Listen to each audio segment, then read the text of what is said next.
bueno, yo dije que voy a hablar hasta que ustedes digan, hasta acá llegaste. Entonces, el preludio que hemos hecho es acerca de la fidelidad o de la relación matrimonial, que es el símbolo de la fusión con nuestro Padre Celestial. Bajo este panorama, entonces, vemos que hay un pueblo sobre la faz de la tierra al cual el Padre le dice: yo soy vuestro esposo. ¿Quién es? ¿Los gentiles? ¿Los judíos? ¿Los israelitas? ¿A quién le está diciendo esto? Porque creo que la mayoría de los que están en este lugar son estudiantes conocedores de la Biblia. ¿A quién le dice? A Israel, dice acá un hermano. ¿Es cierto? ¿Qué dice por acá? Estamos para aprender. Escuché las palabras del hermano que me ha antecedido, relativamente congruentes, pero aquí hay un solo detalle muy importante, que todo lo que tiene que ver con la materia tiene que ver con la enseñanza con relación al lado espiritual, que es la parte decisiva para la vida o para la muerte. Y entonces, si es grave, vergonzoso, la fornicación, el adulterio en un matrimonio, ¿cómo será en el campo espiritual? Ahora viene la pregunta de cajón. ¿En qué consiste la fornicación o el adulterio espiritual? Creo que esto es lo importante, porque vuelvo a decir, ahí es donde se juega la vida. En el otro no, te arrepientes, no vuelves a hacer, nos presta la vida, hay oportunidad de ponerse en cuentas con Dios. Pero no pretenda cualquiera que haya caído, comenzando por mí mismo, digo, o sea, que esta enseñanza es para todos, sin excepción, de que si salió victorioso en un momento, todo el tiempo va a ser así. Mentira. Dios está dándote la última oportunidad de repente en este momento. Y entonces, lo que quiero concluir es sacar la conclusión definitiva según la palabra de Dios, utilizando los términos inclusive de la hermenéutica y de todo lo que concierne a la forma de estudiar correctamente a la palabra de Dios. Porque la palabra de Dios dice: si no hay un antecedente en el Antiguo Testamento que se tenga referencia para el Nuevo, pues entonces es muy bonito, pero es mi opinión. Y por muy sabia que parezca, se va para abajo. Porque es de hombre, no de Dios. Entonces, si la enseñanza del adulterio y la fornicación tiene como principio fundamental acercarnos al Creador en una fidelidad absoluta, ¿cuál es el texto que lo corrobora? ¿Cuál es lo que le corresponde para creer que así es? ¿Se ha puesto a pensar? ¿Alguien podría ponerse de acuerdo en esto es lo que la Biblia dice así? Bueno, no he venido simplemente a preguntar, también a enseñar.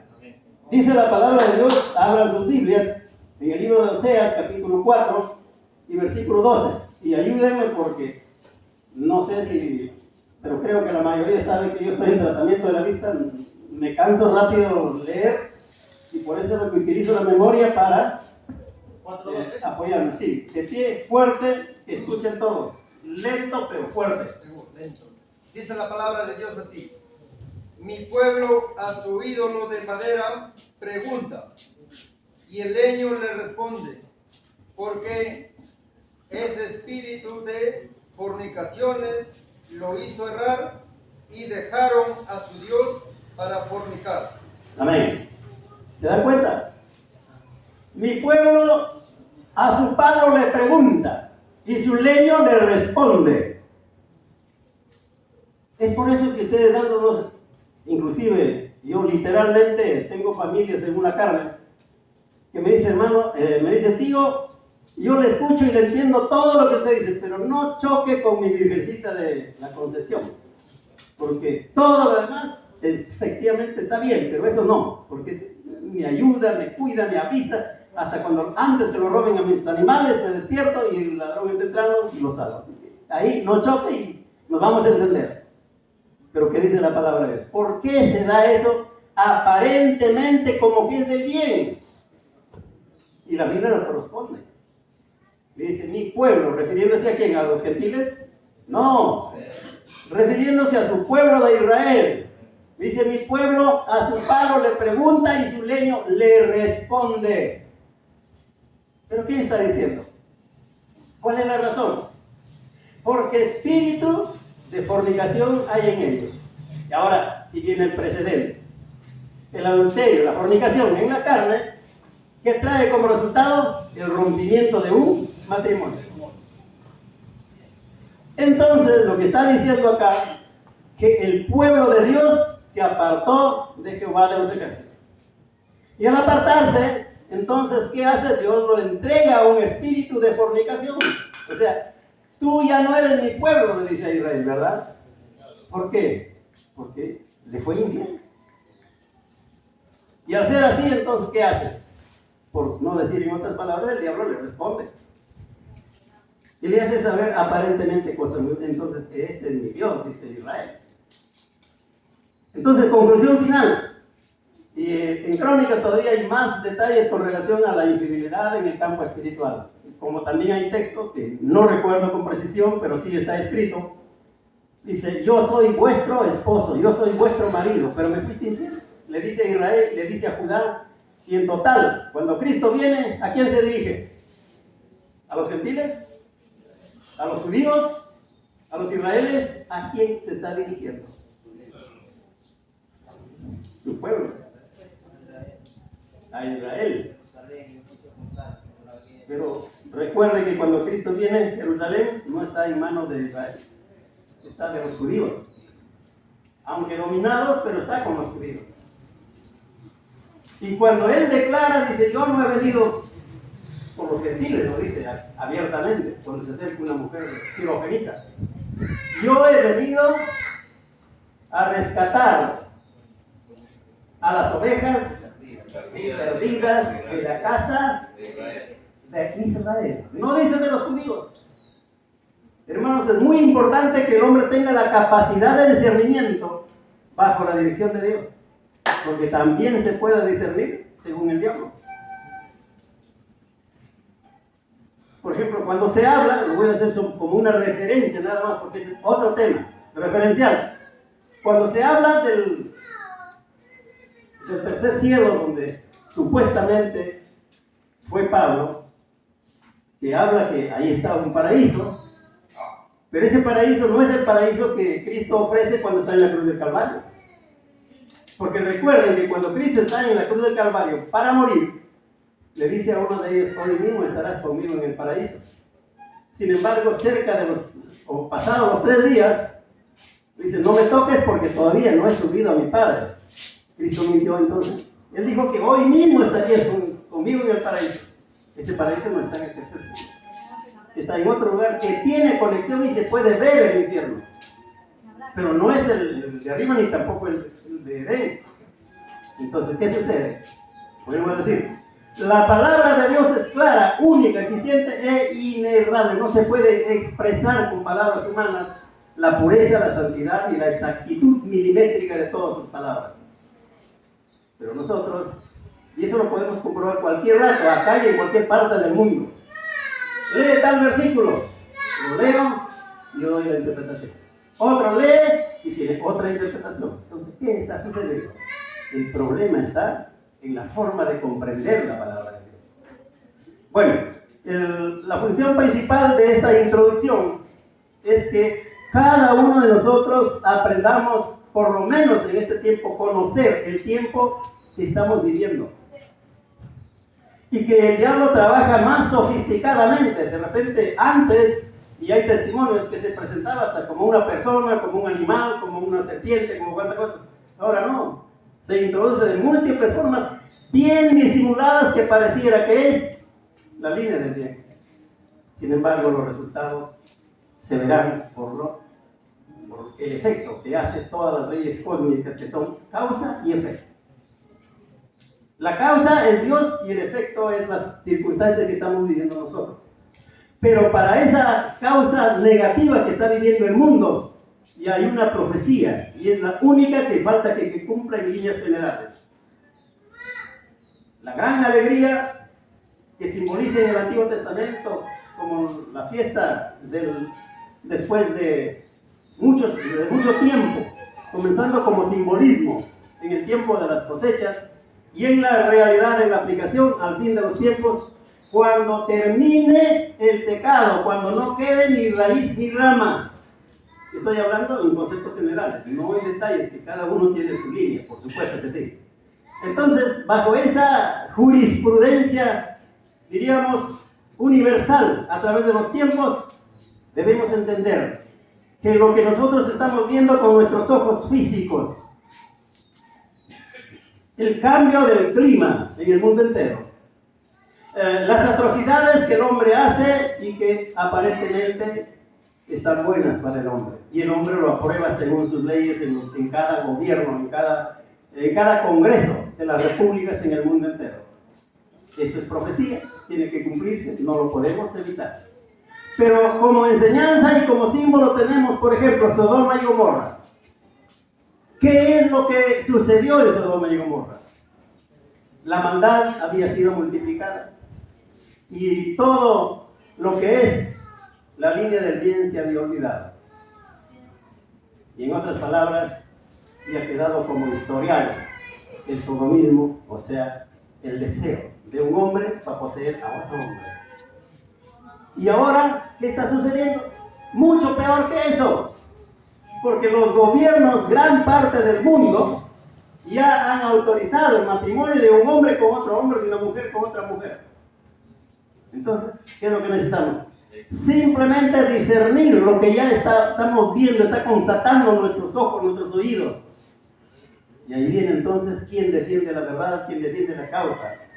El matrimonio es puro, santo, real, necesario para poblar el mundo, pero no bajo esas condiciones. ¿Cómo puede haber multiplicidad de personas cuando se acuesta un hombre con un hombre o una mujer con una mujer? No hay nada. Entonces, eso debe ser lo que prende la luz de alarma para reconocer el tiempo que estamos viviendo. Y nosotros, en esta mañana, que Dios nos ha permitido la vida, y en todo caso digo por mí mismo, no por ustedes. Si Dios me está prestando un día más de vida, es porque hay una razón. ¿Y cuál es la razón? De que reconozca mis culpas, mis pecados delante del Padre Celestial, aún con el pensamiento, y tenga el valor y la fuerza suficiente de perdonar y ser perdonado. Ese es el último eslabón con relación a la perfección o a la maldición eterna. Todos, directa o indirectamente, hemos caído de alguna manera, y yo no he venido aquí a acusar a nadie, simplemente para hacer una reflexión a la conciencia, comenzando por mí mismo y a todos los que están oyendo. Y bajo esta perspectiva va a ser sanidad. Porque de lo contrario, ¿cuál sería el resultado? Sería que el efecto de esa siembra va a dar su fruto y va a dar multiplicado. Y eso es lo que ni yo ni nadie quiere, ¿verdad? Entonces vamos a comenzar por el pensamiento. Cada uno de nosotros va a memorizar, tratar de acordarse, desde que tiene uso de razón, en qué partes fue negativamente con su Dios, con nosotros mismos, con el cónyuge y con la sociedad entera. Porque está escrito que Dios, como es amor, no quiere que ninguno se pierda, pero que todos procedan al arrepentimiento y vida. ¿Es así o no es así? Amén. Estoy inventando palabras. Amén. Hermanos, la oportunidad que Dios nos ha dado tiene mucha importancia para cada uno de nosotros, en tiempo y en circunstancia. Por tanto, cuando la Biblia dice entonces que se ven frutos aparentemente de bendición, de salud y cuánta cosa al hombre, pues debemos analizar qué clase de espíritu es. Por ejemplo, cuando alguien dice que subió al cielo, y escuchaba algunos mensajes y videos, ¿no? Que una mujer se va y lo ve en el cielo a David gozando, disfrutando, y lo ve al pastor o al hermano tal que está en el infierno clamando. ¿Cuál es su sustento? Tiene que haber un sustento en la palabra de Dios. Y el sustento es simplemente que hay un antecedente, un precedente que la misma hermenéutica requiere de cada estudiante de la palabra y aún de todo texto literario, que haya un origen para que lo respalde a esa palabra. Y lo que dice la Biblia no es justamente eso. Lo que Dios dice que el apóstol Pablo fue a un lugar alto y sublime, que es el tercer cielo, pero que oyó y vio cosas que no le está permitido hablar al hombre. ¿Y entonces por qué lo habla? No hay base, hay contradicción. ¿Cuál es el texto que lo garantiza para que digan que así es? Entonces analice qué espíritu tiene. Eso es lo que necesitamos en este tiempo. Entonces ahí, con el ejemplo, con la vida, con la percepción, con la aplicación de su vida ante su propia persona como testimonio y como referente a sus hermanos, comenzando por su propio hogar, eso se va a ver. Si tiene el Espíritu de Dios, se va a ver el efecto de la palabra: paz, conocimiento, sabiduría, enseñanza, cordura, conocimiento de los espíritus con quien está tratando. Y eso se irradia, no necesita publicidad de nada ni de nadie, porque es la palabra, es como la luz. Si ponemos una lámpara en altura, ¿qué necesidad tenemos, si ya está instalado, para subirlo, mantenerlo y que alumbre? Alumbra solo. Y eso es el comienzo de todas las cosas con las cuales se comenzó antes de la creación de los cielos y de la tierra. ¿Cuál fue? La sabiduría, el conocimiento divino. La luz que irradia de lo alto, su sola presencia, infunde respeto, infunde aliento, infunde sabiduría. De tal manera que no necesita ayudantes, sostenes ni cosas por el estilo, porque irradia automáticamente. Por tanto, que nuestras palabras sean de luz, de conocimiento, de sabiduría, de edificación, y siempre meditar y pedir hasta cierto punto permiso al cielo, si lo que vamos a hablar es correcto, y que si es así, que permita que salga de nuestros labios, porque de lo contrario, esa palabra será la que nos condena, ¿o no? Escrito está: por tus palabras serás justificado o salvado, en otras palabras, o por tus palabras también serás condenado. ¿Por qué? Porque Dios es justo, de Él no se burla nadie, a Él no le hace semejanza de conocimiento, no, en Él está el verdadero conocimiento, la sabiduría que necesitamos para dar un paso más allá. Y vuelvo a decir, la oportunidad, el momento, la circunstancia que Dios nos ha traído a este lugar es sumamente sublime. Nadie puede conocer ni saber de este momento en adelante qué es lo que va a suceder con cada uno de nosotros. Yo no puedo garantizar que de repente llegue vivo a Chimbote o a Cajabamba, donde verdaderamente voy. No, pero estaba dispuesto a vivir como si fuera el último día de mi vida, o a trabajar como si nunca tuviera que morir. Esa es la enseñanza. Y bajo esta jurisprudencia quiero sentar el precedente, diríamos así, de este tiempo, no de lo normal, porque eso ya lo ha dado Dios. Simple y llanamente que antes de emitir una palabra, nos dirijamos al trono de la gracia para ver que lo que sale de nuestros labios pues sea coherente y tenga relación con la Biblia. De lo contrario, vamos a perder el que habla y los que escuchan, y en todo caso, los que lo aceptan. Por tanto, creo que teniendo mentes ilustres, mentes claras, o por lo menos en intención, es más que suficiente. Porque se puede hablar mucho más, claro que sí, pero también al que mucho habla, no le falta equivocación. Y Dios quiera que hasta este momento no me haya equivocado. Y si me equivoqué, me perdone Dios primeramente y también ustedes, sabiendo que mi propósito es edificación, no perturbación, no hacer errar al pueblo de Dios. Entonces, para Él que sea la gloria, la honra, desde ahora y para siempre. Que el Señor les bendiga. Gracias.